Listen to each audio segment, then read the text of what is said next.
The beginning or the end of summer, it's a wonderful, wonderful time for corn chowder. It's cold enough for you to crave a thick and hearty soup, but warm enough for the corn to be in season, which is extremely important. If you want to make this dish out of season, use frozen corn. So today, I want to show you a bare-bone vegan version of corn chowder. I often find when you cook vegetables in a vegan manner, it really forces you to extract as much flavors as possible from your ingredients. And from that, if you're not vegan and you want something else, you can build on it. You can add the bacon, you can add the butter, you can add the double cream. So, very simple, we just clean the kernels from the cobs, but we save the cobs. They are so flavorsome that you could make a wonderful cornstalk with just the kernels. And if you happen to have the time, roast the husks. They will also become extremely flavorful. Today we do the one pot lazy version. That's perfect. When you cook a bare-bone version, you can also really tell how good the ingredients are. I once made a carrot soup from some discounted carrots, and honestly, that whole dish tasted like water. I think for 2 people, 3 is plenty, so we'll save this. Now, the onion. Simply dice it. Because this whole dish cooks in less than 20 minutes, the size actually matters, because however fine you dice it, it's what you'll get in the end product, unlike a braise. So be mindful of that. Now we can get started before we start prepping the potato. Medium heat, we add some olive oil. Onions go in, and you want to cook them without color, meaning we're not trying to brown them. We're trying to slowly, gently, with heat, evaporate the water content of the onion to remove the harshness and concentrate the sweetness and the flavors. I mean, we have 3 ingredients for the dish, so you really want to max out what you can get from each of them. Now, most recipes call for the addition of corn at the last minute. There's nothing wrong with that. It depends on what you're solving for. Do you want your chowder to be sweet like the corn? Or do you want your corn to be sweet like the corn? For me, now it's a wonderful, wonderful opportunity to build flavors. Yes, you'll lose a bit of the texture, but by sweating the corn with the onion, we're once again evaporating the water content of the corn and concentrating the sweetness of the corn and building flavors. So, maybe controversial, but corn, they go in now.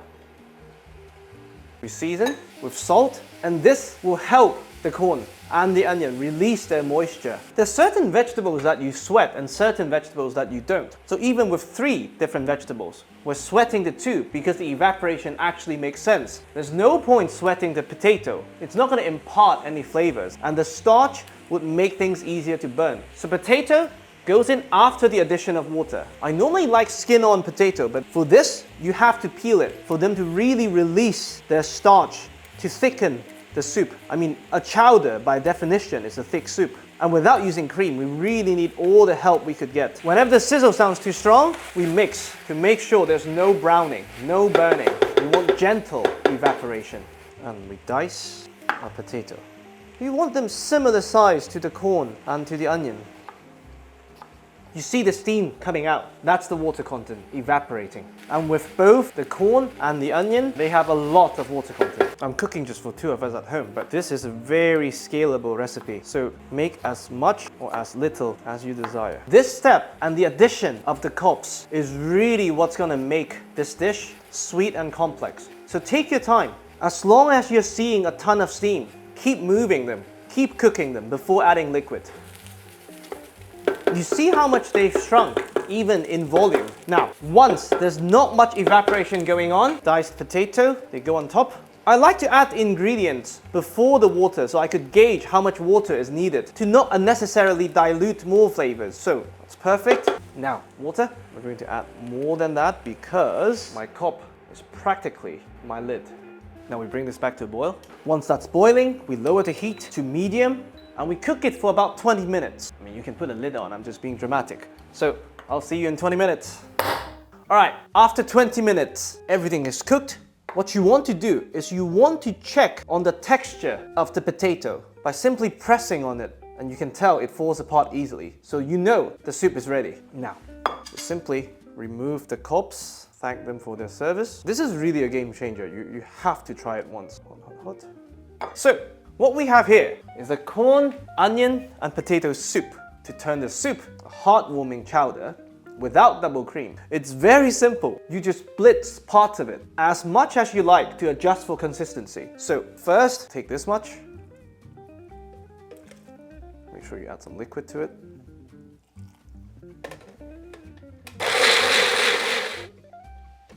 Now, oof! Yeah, don't do what I did. Wait a bit. Oh my god, scared me. That's a blooper. Now, straight back in. We mix, and you check for consistency, whether you're happy with this. Just coating the back of the spoon almost. And if you want a thicker soup, you can blitz again.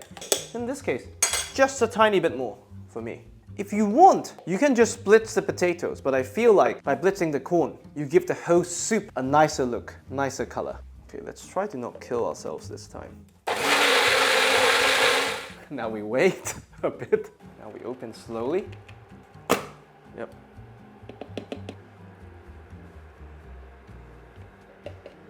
Now, that's a beautiful consistency and color. And we're ready to plate.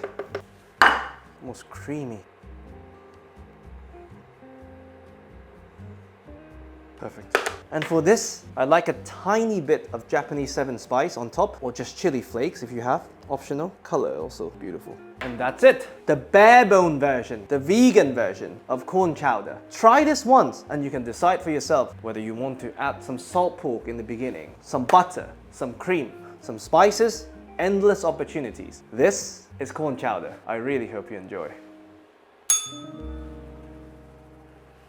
Where's my wine?